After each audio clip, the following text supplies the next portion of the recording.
Hello, and welcome Dr. Genie Heitmiller. She's a professor and chair at DC National Children's Hospital. I am so fortunate to have had her as a friend, a colleague, a mentor. For those of us who may not know you very well, can you please give me a little summary about yourself? Oh, sure.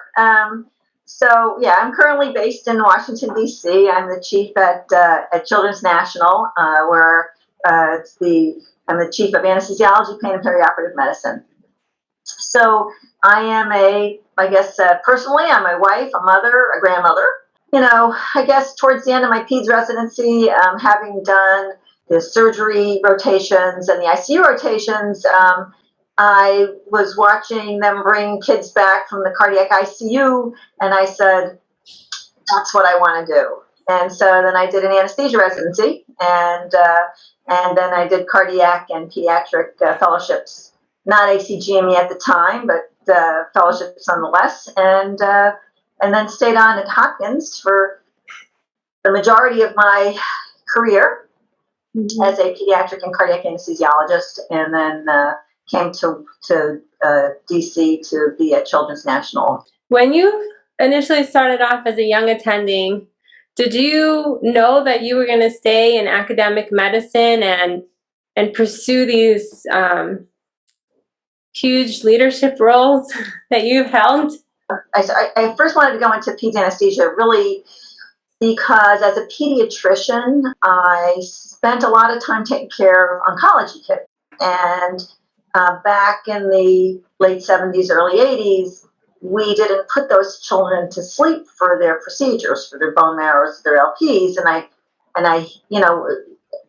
for whatever reason, I just happened to be on call when a lot of these kids were admitted. So they were all on my service, and I spent a lot of time there. And I thought it was just torture. And so that was one of my main focuses when I wanted to go into anesthesia, was to help those kids. But then when I remember when I did my first cardiac anesthesia rotation, I walked into the cardiac into the cardiac OR, and I was like, I don't know, I just took this big breath. I was like, wow, this is so cool. I mean, but now again, back in the 80s, and so the technology was brand new, and it was just very cool. I fell in love with it from that point on. But I still had the drive to help the kids, so that's where the pediatrics comes in and the cardiac comes in. It was just the two melded together. Never really saw myself, like I want to be a division chief or a department chair. That just wasn't even on my radar. It was I just wanted to be an anesthesiologist. And just so happened that I didn't mind doing some of the things that you needed to do to become a leader.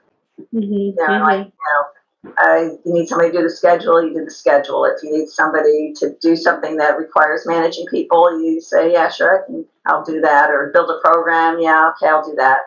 And it was doing those little tasks and building that repertoire that I think allowed me to be asked to be a leader, or and then be able to successfully take it on. Mm-hmm. What leadership skills do you think were most helpful for you throughout your career? Yeah, I guess, you have to have your own sort of organizational skills and time skills, but I think just your personal interactions, I think, are key, because it's a very diverse group in many ways, not just culturally and ethnically, but, just in how people think.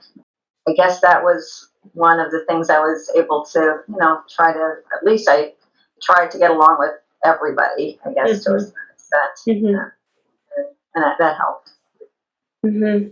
That is something that I learned from watching you work, is that you are definitely very inclusive, and you're good at helping people find their niche or project that they want to work on, and help guide them into the right direction for that. And that's something I noticed that you've always done that I Yeah, see. I mean, that's the one thing that I enjoy the most in my work is that seeing people succeed, seeing other people move to the next level or get to where they want to go. I get the most joy out of that if I can help them. Yeah. It's definitely very apparent. What have been the biggest challenges you've had to overcome in your career?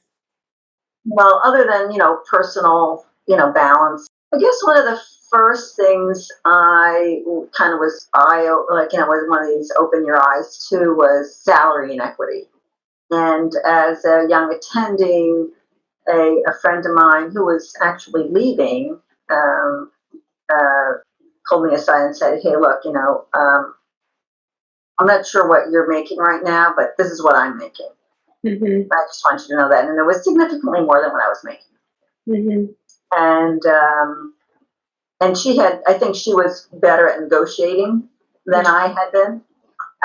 So that helped me a lot. And it was one of these, the barrier is sort of this, this non-transparency, which I think is much, much less now. A lot of the things I did in my sort of mid-career was administrative work. And it was leadership work, but it was administrative work, which really wasn't promotable. Mm-hmm. And but it sucked up a lot of my time that if I had known better, I probably should have said no more.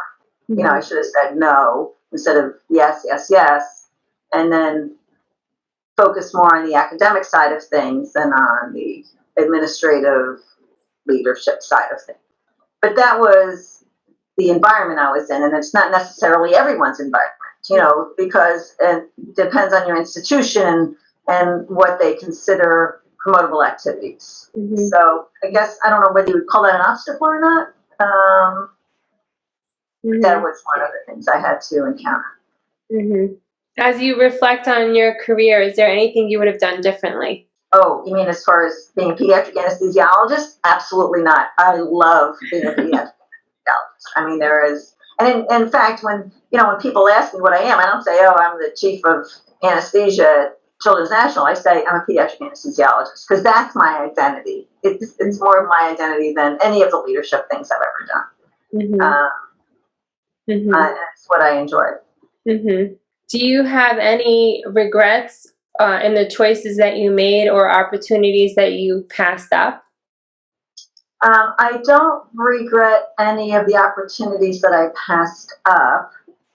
I think, again, mid-career, I was beating myself up for taking on too much administrative work and not doing enough academic work. That was the only, and I was beating myself up over it, and I don't know why, because nobody cared. I mean, my kids didn't care, my husband didn't care, nobody cared that you weren't a full professor.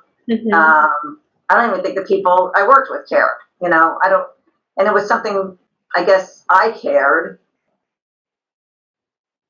for no particular reason. I mean, you know what I mean? It's your kids certainly don't care. They'd rather have you home. They don't care whether what you're called at work. They don't care if you're running the operating room of the #1 hospital in the country. They don't care. They just want you to be home. So as far as academic promotion, yeah, it was just my own. I don't think it's just because I cared at the time. Mm-hmm.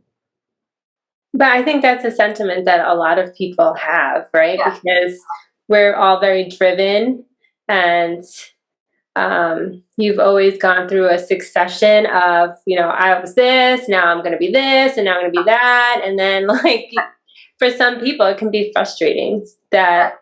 I mean, I was very happy at the associate, when I became an associate professor. I thought, this is it. This is all I need. I'm very happy. But then after about 15 years, you think, oh, I probably should be looking towards doing more. Mm-hmm. And I did. Yeah. So I did. Exactly. Looking back at your career, what would you tell your younger self? One, it would be to get the skill sets early on. As somebody who wasn't really a mentor to me, but was just another physician that was older told me when I was finishing medical school, you should take a course in public speaking. Mm-hmm.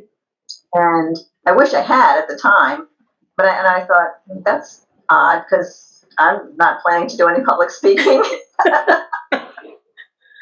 Mm-hmm. But he was right. This is like in the 1970s now. I mean, you tell me now, I didn't even know where you would take a course in public speaking. Mm-hmm.